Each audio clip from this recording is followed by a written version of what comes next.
বলেছিলাম পাওয়ার কি প্রেস 0.001 কি বলেছি 0.001 টু 0.015 ঠিক আছে। এইটুকুটা পেয়েছি কিসে আমরা ডিসি মেশিনের রিডিং। এবার আমরা হট টেস্টিং থোড়া মোড়া চেক করব। আমি তো তোমাদেরকে বললাম কি বললাম কি আমরা যদি এইটুকুটা রিডিং পেয়ে যাই তো কি কি পর্যন্ত ওকে পেয়ে যেতে পারি পাওয়ার আইসি ডিসি টু ডিসি পর্যন্ত ওকে আছে, পাওয়ার আইসি পর্যন্ত ওকে থাকতে পারে। তবু আমাদের কনফার্মেশনের জন্য মানে আমরা কনফার্ম আরো হওয়ার জন্য আমরা করব হট টেস্টিং ভিপিএইচ या ভি সিস্টেম পের ভোল্টেজ চেক। কি বললাম ভিপিএইচ और ভি সিস্টেম পের ভোল্টেজ চেক। কতটা ভোল্টেজ থাকবে 3.7 থেকে 4.2 ভোল্ট পর্যন্ত। দেন ওকে স্টেবল আছে। কি আছে স্টেবল আছে। কি আছে স্টেবল আছে। তারপরে চেক করব চেক বাক ভোল্টেজ। কি বাক ভোল্টেজ। বাক ভোল্টেজে যতগুলো ভোল্টেজ আছে জাস্ট মডেমের ভোল্টেজ ছেড়ে কোয়ালকমে মডেমের ভোল্টেজ ছেড়ে সবটাই ভোল্টেজ স্টেবল থাকবে।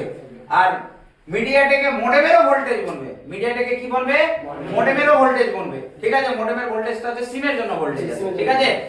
তো আমাদের এইটুকুটা কমপ্লিটলি ভোল্টেজ যদি বনবে, বনে যাওয়ার পরে তাহলে আমাদের এবারকার চেক করার কি থাকবে। এখানে আমাদের চেক করার থাকলো এতটা রিডিং আসলো, তো এবার আমাদের চেক ডাইরেক্ট কি হবে সিপিইউ যদি বাক ভোল্টেজ বনছে বাক ভোল্টেজ তৈরি হচ্ছে না, তাহলে আমাদের এখানে ওকে আছে।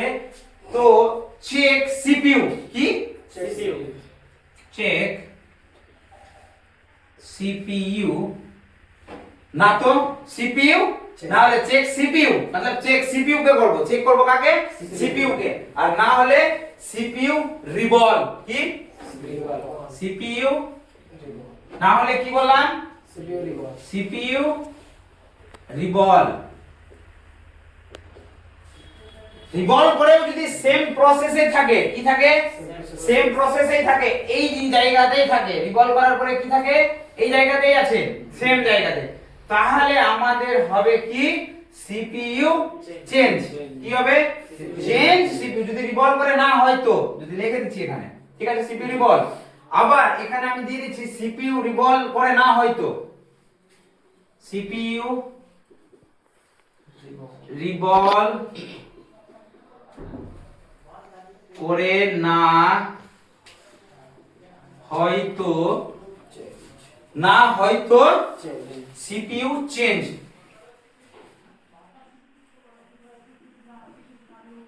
দেখো সিপিইউ চেঞ্জ আমরা অ্যাকচুয়াল কোন কোন সেটে করতে পারবো, যে যে সেটে চেঞ্জ করার পসিবল আছে। পসিবল 100% মিডিয়াটেকে আছে। কি বললাম প্রসেসর যদি মিডিয়াটেক থাকে তো প্রত্যেকটারই সিপিইউ আমি চেঞ্জ করতে পারবো। সে ভিভো ওপো রিয়েলমি যাই হয়ে যাক না কেন, যে কোনো মডেল হয়ে যাক না, সিপিইউ চেঞ্জ করতে পারবো। কিন্তু কোয়ালকমে কি বললাম কোয়ালকমে আমরা কিন্তু রিভলভ চেঞ্জ প্রত্যেকটা সিপিইউ কে করতে পারবো না। বুঝা গেছে কি বলতে চাইছি। মিডিয়াটেকে চেঞ্জ করতে পারবো কিন্তু কোয়ালকমে চেঞ্জ করতে পারবো না। তো চেঞ্জের যে রেখেছি আমি এই জায়গাতে সিপিইউ চেঞ্জ।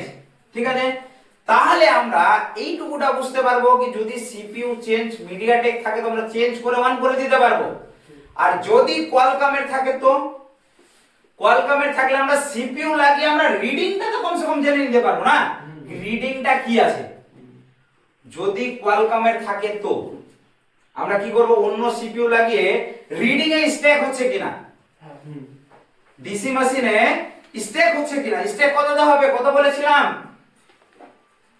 হচ্ছে কি না 30 থেকে 120 এর মাঝখানে স্ট্যাক হচ্ছে কিনা। যদি স্ট্যাক হয়ে যায় তাহলে কি ভাববো আমরা সিপিইউ ওটা খারাপই ছিল, এটা নতুন লাগিয়ে আমাদের সিপিইউ কমসে কম ওকে আছে। চেঞ্জের প্রসেস থাকলে চেঞ্জ হলো, আর না থাকলে তো ওই সেটেরই কোনো যে সেট থেকে আমরা সিপিইউ নিয়েছি সেম টু সেম মডেল থেকে সেই মডেলের যদি ইউপিএস বসিয়ে দিই তাহলে কিন্তু সেটটা অলরেডি রেডি হয়ে যাবে। তাহলে ওটা হয়ে গেল সোয়াইপিং করা। ওটা কি হয়ে গেল সোয়াইপিং করা। ঠিক আছে।